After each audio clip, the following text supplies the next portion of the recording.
Hi guys, মই বিনাশ more pit. Welcome back to our YouTube channel. আজি আমি আমাৰ YouTube চেনেলৰ কাৰণে সেকেন্ড ব্লগ বনাব লৈছো আৰু আমি এতিয়া এটা বিশেষ স্থানলৈ গৈ আছো গতিকে আপোনালোকে আমাৰ লগত থাকক আৰু আগলৈ চাই থাকক।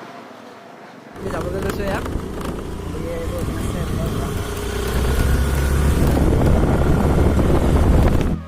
গাইস আজি ব্লগটো খুব এটা স্পেশাল ব্লগ কিয়নো আমি আজি যাম লখিমপুৰ এটা বিশেষ স্থানলৈ গতিকে আমাৰ লগত শেষলৈকে থাকক আৰু ভিডিঅ'টো এনজয় কৰক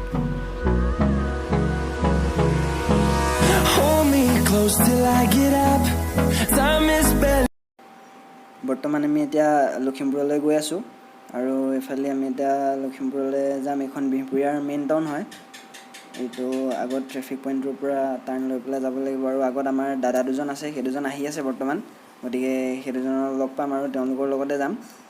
সেই দুজন দাদা আৰু আমি মুঠতে 4জন মানুহ যাম। চাই থাকক আপোনালোকে। Till my shadow turns to sun rays and on we'll go through the wastelands, through the highways and on. এতিয়া অৰ্ণৱ দা আৰু হিৰকজ্যোতি দা আহিছে। এতিয়া ইয়াৰ পৰা যাম আমি আগলৈ আৰু হিৰকজ্যোতি দাই নমস্কাৰ দিছে লগতে। এতিয়া গৈ আছোঁ আৰু আপোনালোকে চাই থাকক।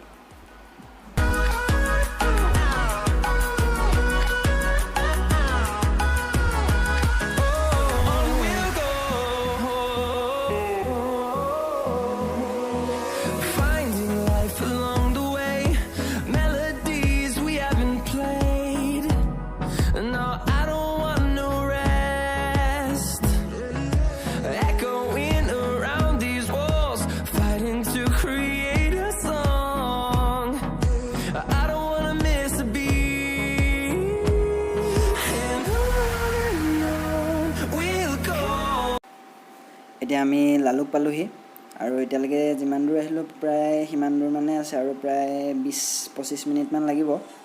আৰু এইখন লালুকৰ মেইন টাউনখন হয় আৰু সেইখন আগত আছে লালুকৰ গেটখন।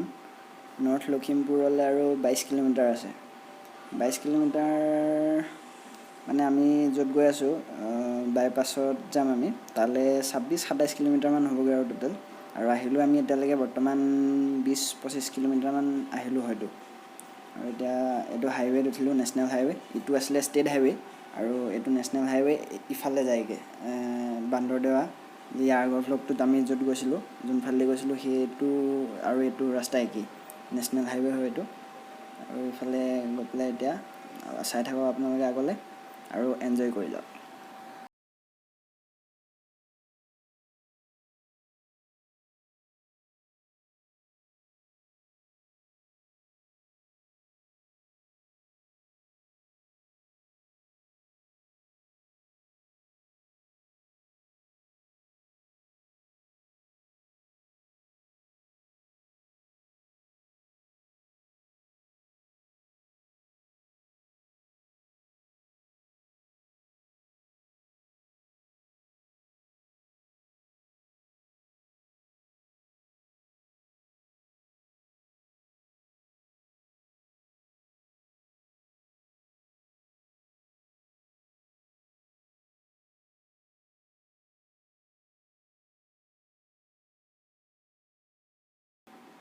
আমি বৰ্তমান এতিয়া আহি আছোঁ লখিমপুৰ পামগৈ আৰু অলপ আগত গৈ পেলাই।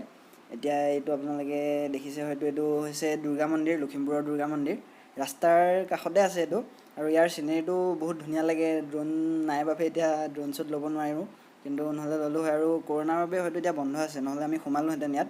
আৰু ইয়াত দুৰ্গা পূজাত ৰাতি বহুত ধুনীয়া লাগে, কাৰণ এই ওপৰৰ পৰা একেবাৰে তললৈকে গোটেই লাইটিং কৰি দিয়ে। আপোনালোকে আহিব পাৰে আৰু ইয়াৰ চিনেৰীটো বহুত ধুনীয়া লাগে তেতিয়া।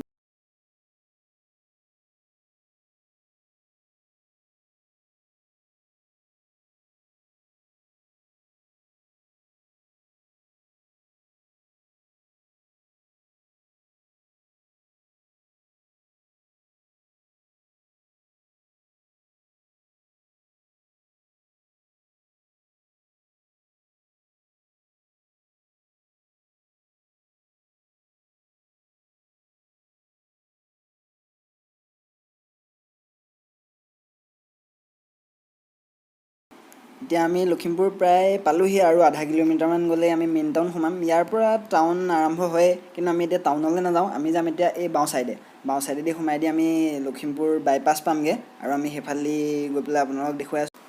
আৰু আমি আহি থাকোঁতেই অ'ডি এখন দেখিলোঁ, এইখন নদী হয় যিখন আমাৰ কিনিবলৈ অকাত নাই, সেইটো কাৰণে চাই পেলাই সন্তুষ্টি ল'লোঁ আৰু আগলৈ গৈ আছোঁ। আপোনালোকে এতিয়া আমি বাইপাছত উঠিবলৈ গৈ আছোঁ। এইটো এটা ভিতৰৰ ৰাস্তা, কিন্তু ৰাস্তাটো ইমানেই ধূলি আৰু গাঁত আছে নহয়, গোটেই মুখখন বালিৰ নিচিনা হৈ গৈছেগৈ আৰু এতিয়া অলপ দেৰি গৈ আমি বাইপাছ পামগৈ আৰু বাইপাছৰ পৰা আমি মেইন জেগাটোলৈ যাম, যোনটো জেগালৈ আপোনালোকক দেখুৱাবলৈ আনি আছোঁ। চাই থাকক আমাৰ লগত। এই ৰাস্তাটো ইমানেই বালি আৰু গাঁত আছে নহয়, যাবলৈ ভয়ে লাগিছে এতিয়া আগলৈ, কিন্তু অলপ আগত গৈ হয়তো আমি পকা ৰাস্তা পাম, কাৰণ বাইপাছত পকা ৰাস্তা এতিয়া বনাইছে বুলি শুনিছোঁ আৰু আপোনালোকক এনেকৈ দেখুৱাবলৈ আনিছোঁ। গতিকে আপোনালোকে মৰম দিব বুলি আশা কৰিছোঁ আৰু চাই থাকক আমাৰ লগত, দেখুৱাই আছোঁ।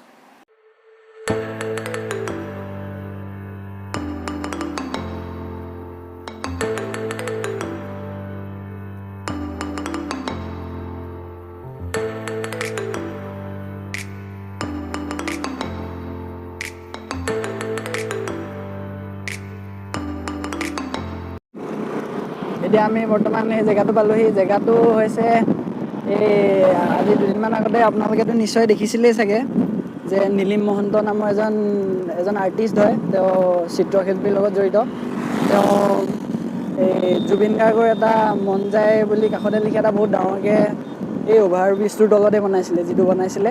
গতিকে আমি ইয়ালৈকে আহিছোঁ, আপোনালোকে চাই থাকক আগলৈ আৰু আশা কৰিছোঁ আপোনালোকে অলপ উপভোগ কৰিবলৈ পাইছে।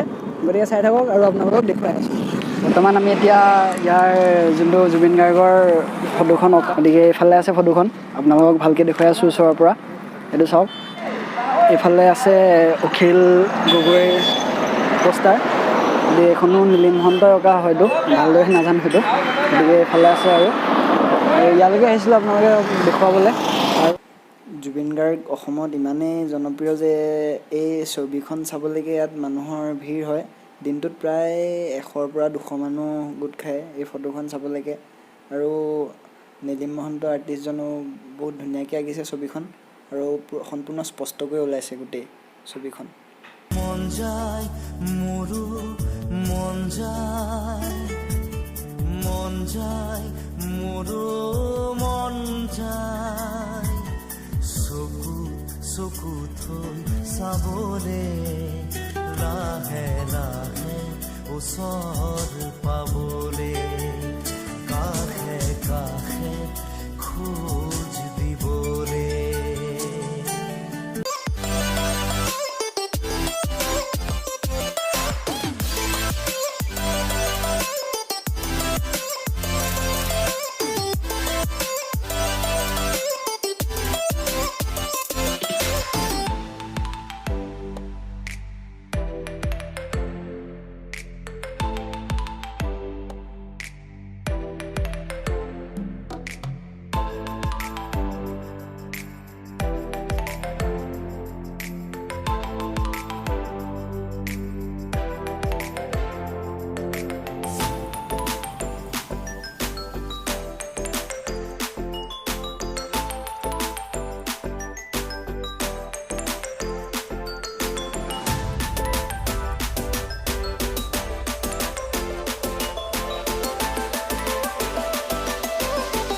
বৰ্তমান এতিয়া আমি আকৌ ঘৰলৈ উভতিছোঁ আৰু, কাৰণ এতিয়া বৰ্তমান 5:10 হ'বলৈ হ'ল, বহুত দেৰিও হ'ল। গতিকে যাওঁ এতিয়া, ঘৰ গৈ পোৱালে সন্ধিয়া হ'বগৈ, তেতিয়ানি ৰাতিয়ে হ'বগৈ, 6:30-7টামান বাজিবগৈ।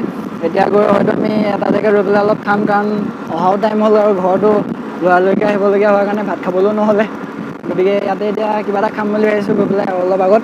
গতিকে আমাৰ লগত থাকক আৰু আশা কৰিছোঁ আপোনালোকে উপভোগ কৰিছে। এতিয়া আমি লখিমপুৰ টাউনৰ মাজৰ ৰেষ্টুৰেণ্ট এখনলৈ আহিছোঁ। ইয়াত কিবা এটা খাম এতিয়া, খাই পেলাই যাম আৰু ৰেষ্টুৰেণ্টখনো বহুত ধুনীয়া হয় দেখিবলৈ। আৰু একেবাৰে ৰাস্তাত লগ পাম, চাই থাকক আপোনালোকে। গাইজ, বৰ্তমান আমি ঘৰলৈ গৈ আছোঁ। এতিয়া বাজিছে প্ৰায় 6:30। আজিৰ ব্লগটোত আমাৰ লগত শেষলৈকে থকাৰ বাবে আপোনালোকক অশেষ ধন্যবাদ। আশা কৰিছোঁ আপোনালোকে ভিডিঅ'টো এনজয় কৰিছে। বৰ্তমান আমি পালোহি আমাৰ হোম টাউন বিহপুৰীয়া। যদি আপোনালোকে ভিডিঅ'টো এনজয় কৰিছে, তেনেহ'লে ভিডিঅ'টো লাইক কৰিব, শ্বেয়াৰ কৰিব, কমেণ্ট কৰিব আৰু আমাৰ চেনেলটো ছাবস্ক্ৰাইব কৰিবলৈ নাপাহৰিব। Thank U.